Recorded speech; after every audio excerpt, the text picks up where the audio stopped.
Around the age of 30, I decided it was time to follow the path everyone expected of me. I met David through a mutual acquaintance. He was kind, had a stable career, and seemed like the perfect partner to build a quiet life with. After 6 months of dating, we said our vows. For the next 10 years, our life was a calm sea, steady, predictable, but profoundly cold. The silence in our home was most deafening in our bedroom. As I approached 40, the ticking of my biological clock became a thunderous beat. "David," I whispered one night, "we've been together for a decade. I want to hold our child.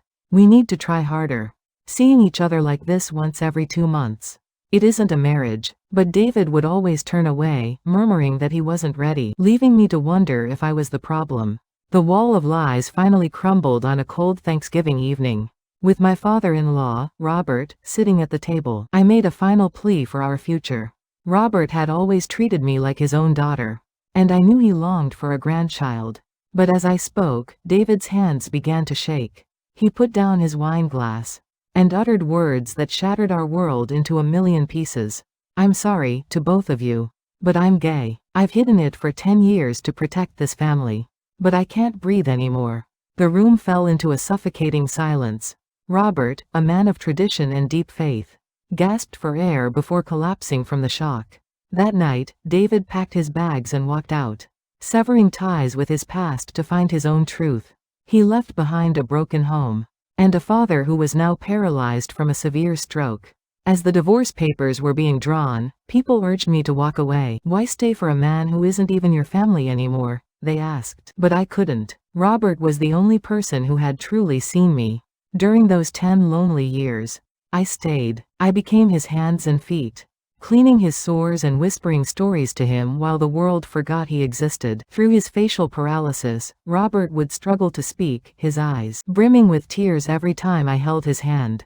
"My sweet daughter," he would mumble incoherently, "you are too good for us. My son's sins, they are not your burden. I am so sorry." I would simply squeeze his hand and tell him that love isn't a debt, it's a choice. The day finally came when I had to say my final goodbye. I was moving on to a new chapter. "Father," I said, calling him that for the last time, "today is the last time I'll see you as your daughter-in-law." Robert looked at me with a clarity I hadn't seen in years. "Go," he whispered. "Don't look back. Find the happiness my son couldn't give you. That is my last wish." A year later, life gave me a miracle. I met Mark, a man who didn't fear my past, but embraced the scars it left behind.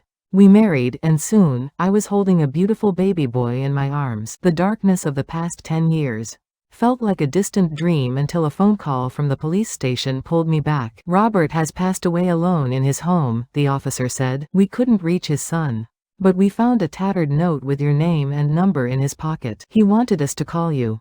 I was devastated. The thought of him dying alone broke my heart. I hesitated to tell Mark, fearing it was too much to ask of my new husband. But Mark, with a heart wider than I ever imagined, held me close. "We are going," he said firmly. "He was the one who taught you about grace. We won't let him leave this world alone. We will give him the farewell he deserves."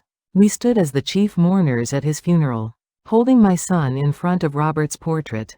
I realized the note in his pocket wasn't a burden, it was a lighthouse. He held onto my number because he wanted to be sure, even from the afterlife, that I had finally found the happiness he prayed for. The greatest happiness of life is the conviction that we are loved. Loved for ourselves, or rather, loved in spite of ourselves. Robert's last gift wasn't an inheritance or a house. It was the realization that I was worthy of love. I live every day now in honor of that gift. Grateful for the man who let me go and the man who walked me home. If you want to listen more our real story, press like button and subscribe this channel. And share this story to your people.